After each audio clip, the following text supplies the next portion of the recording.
بسم اللہ الرحمن الرحیم اللہم صلی علی محمد وعلی آل محمد وبارک وسلم۔ 15ویں پارے کی ابتدا سورہ بنی اسرائیل سے ہوتی ہے، جسے سورۃ الاسراء بھی کہتے ہیں۔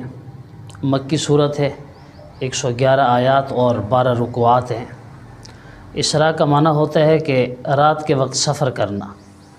حضور صلی اللہ علیہ وسلم کو جو معراج کرائی گئی، اللہ تبارک و تعالیٰ کا خصوصی فضل ہوا آپ پر، اور آپ معجزاتی طور پر سفر معراج پر تشریف لے گئے۔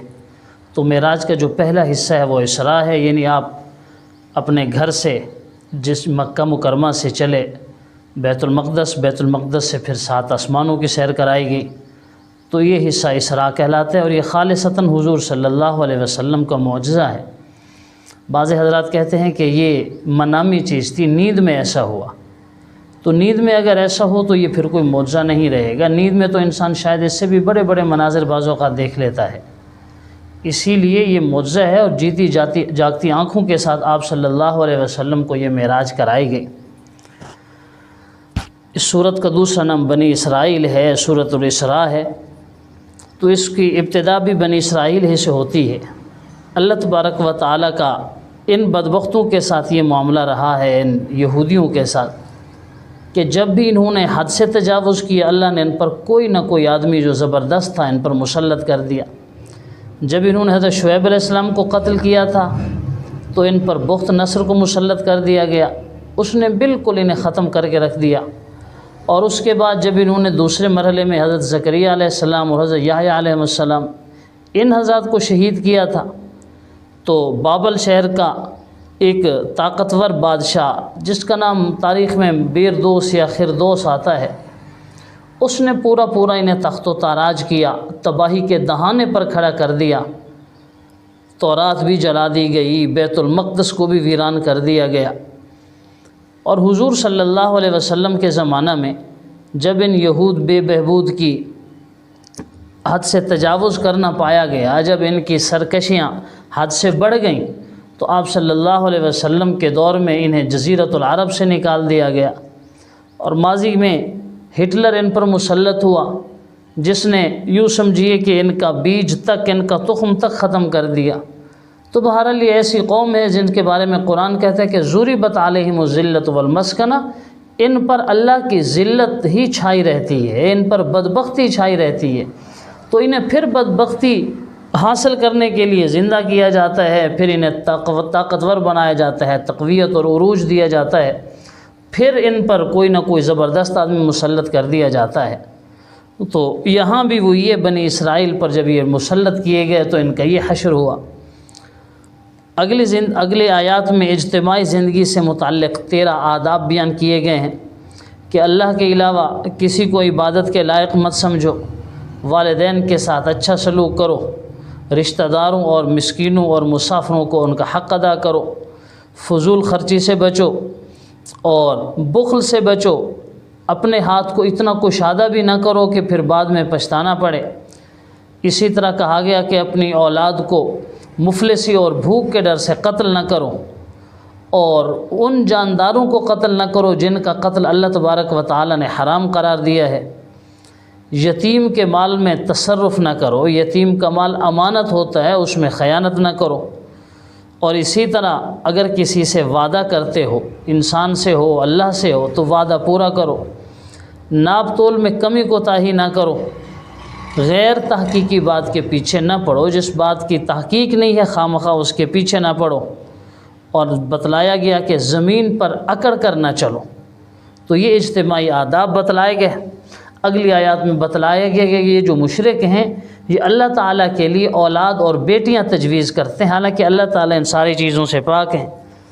اور قرآن کا جیسے عمومی موضوع آخرت، رسالت اور توحید ہے، تو یہاں آخرت کے موضوع پر بتلایا گیا کہ مشرکین کہتے ہیں کہ جب ہم مر جائیں گے، مٹی میں مل جائیں گے، ریزہ ریزہ ہو جائیں گے، ہماری ہڈیاں بوسیدہ ہو جائیں گی، ہمیں کیسے زندہ کیا جائے گا؟ اللہ تعالیٰ نے فرمایا ہمارے لیے کوئی مشکل نہیں ہے، تمہیں پہلی بار ہم نے پیدا کیا ہے جب تمہارا وجود نہیں تھا، تمہارا کوئی مادہ ہی نہیں تھا، اب تو تم پیدا ہو چکے ہو، دوبارہ تمہارے پیدا کرنا ہمارے لیے کیا مشکل ہو سکتا ہے؟ مشرکین کی ایک بری عادت کہ حضور صلی اللہ علیہ وسلم سے حصی معجزات کا مطالبہ کرتے تھے، کبھی کہتے جی زمین سے چشمہ جاری کر دو، کبھی کہتے کہ انگوروں اور کھجوروں کا باغ لہلہاتا ہوا ہمارے سامنے اچانک آ جائے، اور کبھی کہتے تھے کہ اللہ تعالیٰ کو یا فرشتوں کو ہمارے سامنے لے آؤ، ہم انہیں بالکل کھلی آنکھوں کے ساتھ دیکھنا چاہتے ہیں۔ اور کبھی یہ بیہودہ مطالبہ کرتے تھے کہ آپ اپنے لیے سونے کا گھر بنا کے لیں تو پھر ہم آپ کو نبی مانیں گے، کبھی کہتے تھے آپ آسمان پہ چڑھ جائیں اور وہاں ہمارے لیے وہ تحریر لے کے آ جائیں۔ غرض اس طرح کی غیر تحقیقی اور غیر موزوں باتیں کیا کرتے تھے، تو اللہ تبارک و تعالی نے ان کی اس پر مذمت ذکر کی۔ حضرت موسیٰ علیہ السلام اور فرعون کا واقعہ ذکر کیا کہ حضرت موسیٰ علیہ السلام جن کی پیدائش کے بعد سے ہی ان کے ساتھ معجزات رونما ہونا شروع ہو گئے، ان کے ساتھ اللہ کی محبت کا یہ عالم تھا کہ ہر مشکل مقام سے اللہ تبارک و تعالی نے ان کی حفاظت فرمائی۔ جب بچوں کو قتل کیا جا رہا تھا فرعون کی طرف سے، تب اللہ تبارک و تعالی نے معجزاتی طور پر انہیں فرعون کے دربار میں بھیجا، فرعون کے گھر میں بھیجا، اور جو قاتل تھا سب کا اور جس کی وجہ سے سب کو قتل کر رہا تھا، اس بچے کی اسی قاتل کے گھر میں پرورش ہوئی۔ پھر ان کے ساتھ لوگوں کی محبت تھی، جو بھی انہیں دیکھتا ان کا گرویدہ ہو جاتا۔ ایک قبطی غلطی سے حضرت موسیٰ علیہ السلام کے ہاتھوں قتل ہو گیا اور فرعون ان کی جان کا دشمن بننے لگا، تو اللہ تبارک و تعالیٰ کے حکم سے حضرت موسیٰ یہاں سے چل پڑے مدین کی طرف۔ وہاں شیخ مدین سے ملاقات ہوئی، یہ ان کی بیٹی سے شادی ہوئی۔ جب 10 سال کے بعد واپس تشریف لانے لگے تو یہاں پر کوہ طور پر تجلی ہوئی۔ اللہ تبارک و تعالیٰ کی یوں سمجھیے کہ جو تجلی کی اللہ نے اپنے اس کوہ طور پر، طور پہاڑ پر، تو یہاں پر حضرت موسیٰ علیہ السلام کو نبوت اور رسالت ملی۔ پھر اللہ تعالیٰ کے حکم سے حضرت موسیٰ اپنے بڑے بھائی حضرت ہارون علیہ السلام کو لے کر فرعون بدبخت کے دربار میں گئے، اس سے بحث و مباحثہ ہوا، مناظرہ ہوا، پھر اس کے جادوگروں سے مقابلہ ہوا، سب کو شکست ہوئی، اور پھر حضرت موسیٰ علیہ السلام اپنی قوم بنی اسرائیل کو لے کر راتوں رات یہاں سے چلے اور دریا پار کر گئے، جبکہ فرعون اور اس کا لشکر بیچ میں ہی غرق ہو گئے دریا میں، دریا برد ہو گئے وہ سارے کے سارے۔ تو اسی طرح اللہ تبارک و تعالی نے موسیٰ علیہ السلام کو اتنی عزتیں دیں، اتنی فضیلتیں دیں۔ پھر ان کی قوم نے ناشکری کی تو اللہ تبارک و تعالی نے ان پر مختلف قسم کے عذاب بھیجے۔ غرض موسیٰ علیہ السلام کا واقعہ قرآن میں کثرت کے ساتھ اور سبھی انبیاء سے زیادہ بڑی مقدار میں حضرت موسیٰ کا واقعہ قرآن میں ذکر ہوا ہے، اور اس سورۃ بنی اسرائیل کے آخر میں اللہ تبارک و تعالیٰ کی صفات ذکر کی گئی ہے کہ اللہ تعالیٰ پاک ہے۔ یہ جو تم شرک کر رہے ہو اور اللہ تعالیٰ کے لیے اولاد تجویز کر رہے ہو، اللہ تعالیٰ ان چیزوں سے پاک ہے۔ اولاد کی ضرورت تو اسے ہوتی ہے کہ جو اولاد کی ضرورت تو اس شخص کو ہوتی ہے جو ایسا ہو کہ مجبور ہو، جو کسی وجہ سے مجبور ہو اور جس کو ضرورت پڑے۔ حالانکہ اللہ تعالیٰ کا معاملہ تو ایسا ہے، اس کو کسی کی حاجت نہیں ہے، اس کی کوئی مجبوری نہیں ہے۔ جس کا حسب نسب ختم ہونے کا خطرہ ہو، جس کو بوڑھا ہونے کا اندیشہ ہو، جس کو عاجز اور لاچار ہونے کا اندیشہ ہو، وہ اولاد کی تمنا کرتا ہے۔ اللہ تعالیٰ کو تو کوئی ضرورت نہیں ہے، حی قیوم ہے، نہ اس پر موت آئے گی، نہ اس پر بڑھاپا آئے گا، نہ اس پر عاجزی آئے گی۔ تو ان آیات پر سورۃ بنی اسرائیل کو ختم کیا، اور آگے سورۃ کہف شروع ہوتی ہے۔ سورۃ کہف بھی مکی سورت ہے، اس کے 12 رکوعات اور 110 آیات ہیں۔ کہف عربی میں غار کو کہتے ہیں۔ یہ غار والے نوجوانوں کا قصہ ہے، اور یہ جو سورت ہے یہ دجال سے حفاظت کی سورت ہے۔ یعنی یہ سورت حدیث میں جیسا کہ آتا ہے کہ جو آدمی اس سورت کو جمعہ کی شام یا جمعہ کے دن کو پڑھ لے تو اس کی فتنہ دجال سے حفاظت ہو جائے گی۔ دجال جو سب سے بڑا فتنہ ہے، اور جس کے بارے میں حدیث میں ہے کہ ہر نبی نے اپنی امت کو دجال کے فتنے سے ڈرایا، تو دجال کے فتنے سے اس کی حفاظت ہو جائے گی۔ سورۃ کہف ان 5 سورتوں میں سے ہے جن کی ابتدا الحمد سے ہوتی ہے۔ سورہ فاتحہ، سورہ انعام، سورہ سبا، سورہ فاطر اور سورۃ کہف، ان کی ابتدا الحمد سے ہوتی ہے۔ تو یہ سورۃ کہف ہے، اس میں کچھ لوگوں کا، ایمان والوں کا واقعہ ذکر کیا گیا ہے کہ انہوں نے ایک بادشاہ دقیانوس جس کا نام تھا، اس سے بچنے کے لیے غار میں پناہ لی تھی۔ تو علماء نے لکھا ہے کہ یہ سورۃ کہف، اس کی جو حدیث میں تلقین کی گئی ہے کہ جمعہ کو پڑھ لینی چاہیے، دجال کی فتنے سے حفاظت ہوگی، آخر اس کی خاصیت کیا ہے؟ تو جب اس کے مضامین میں، اس کی آیات میں غور و فکر کیا گیا، تدبر کیا گیا، تو یہ چیز سامنے آتی ہے کہ سورہ کہف کا جو موضوع ہے وہ مارکہ ایمان و مادیت ہے۔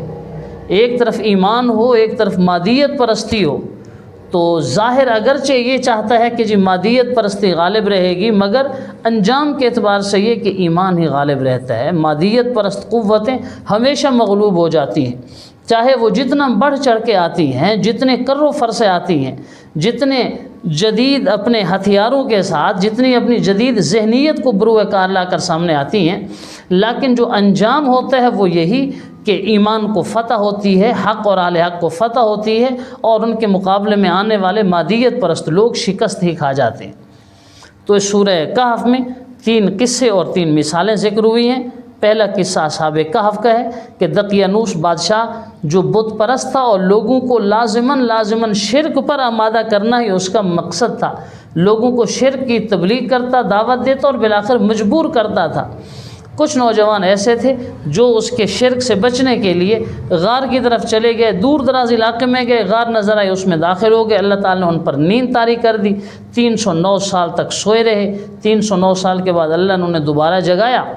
ان نے ایک آدمی کو بھیجا کہ بازار جاؤ کھانا لا۔ انہوں نے تو سمجھا کہ معمول کی ہم نے نیند کی ہے، جیسے ایک شام ایک رات کی ہوتی ہے۔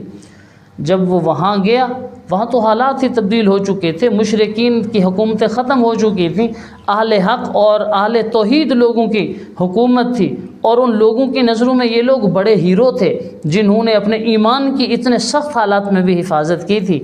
بالآخر لوگوں کو ان کا پتہ چل گیا۔ تو یہ اصحاب کہف کا واقعہ ہے۔ اور دوسرا واقعہ حضرت موسیٰ اور حضرت خضر علیہ السلام کا ہے کہ اللہ تبارک و تعالی نے حضرت موسیٰ کو بتلایا کہ فلاں جگہ پر دریا کے کنارے ایک آدمی رہتا ہے جس کو میں نے ان چیزوں کا علم دیا ہے جو چیزیں آپ کے پاس بھی نہیں ہیں۔ تو حضرت موسیٰ علیہ السلام اس علم کی تلاش میں وہاں چلے، ان سے ملاقات ہوئی اور ان کے ساتھ رہنے کی درخواست کی۔ وہ جو آدمی تھے جن کا حدیث میں نام حضرت خضر آیا ہے، تو حضرت خضر نے کہا کہ دیکھو آپ میرے ساتھ اس شرط پر رہ سکتے ہو کہ میں جو کچھ کروں گا آپ سوال نہیں کریں گے، اعتراض نہیں کریں گے۔ حضرت موسیٰ نے حامی بھر لی، تو ایک کشتی پر سوار ہوئے، کشتی والوں نے کرایہ نہ لیا، لیکن حضرت خضر علیہ السلام نے کشتی کا ایک جو تختہ ہوتا ہے اس کو نکال لیا۔ آگے چلے، ایک بچے کھیل رہے تھے تو ان میں سے ایک بچے کو پکڑا اور اس کو قتل کر دیا، اس کی گردن اڑا دی۔ آگے ایک بستی میں گئے، ان سے کھانا مانگا، بستی والوں نے کھانا نہ دیا، تو وہیں ایک مکان کی دیوار گرنے والی تھی، حضرت خضر علیہ السلام نے از خود ہی دیوار کو سیدھا کر دیا۔ اب حضرت موسیٰ ہر موقع پر بول پڑے کہ یہ آپ کیا کر رہے ہیں، بظاہر عجیب کام تھے، اور نبی کی شان یہ ہے کہ غلط کام ہوتے ہوئے دیکھے تو اس پر باز پرس کریں کہ انہوں نے آپ کو بغیر کرایہ کے کشتی میں سوار کیا اور آپ نے اس کا تختہ نکال لیا۔ آخر میں حضرت خضر علیہ السلام نے کہا اب تمہارے اور میرے درمیان جدائی ہو جائے گی، آپ چونکہ برداشت نہیں کر سکتے میرے ساتھ چلنا، اب بات بات پہ سوال کرتے ہو، البتہ جو میں نے عجیب 3 کام کیے ان کا میں جواب دیتا ہوں۔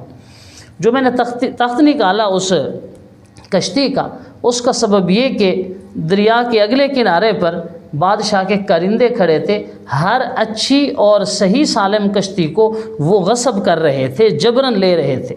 میں نے ان کے ساتھ ہمدردی کی کہ ان کی کشتی کو میں نے عیبدار کر دیا، جب وہاں جائیں گے وہ دیکھے گا کشتی عیبدار ہے، وہ اسے نہیں پکڑے گا، تختہ بعد میں اور ڈلوا لیں گے۔ اور جس بچے کو میں نے قتل کیا، اس بچے کو بھی قتل اس لیے کیا کہ یہ بچہ اپنے والدین کا بڑا محبوب، بڑا لاڈلا پیارا تھا، اور اس کے والدین بہت نیک اور اللہ رسول کے فرما بردار تھے۔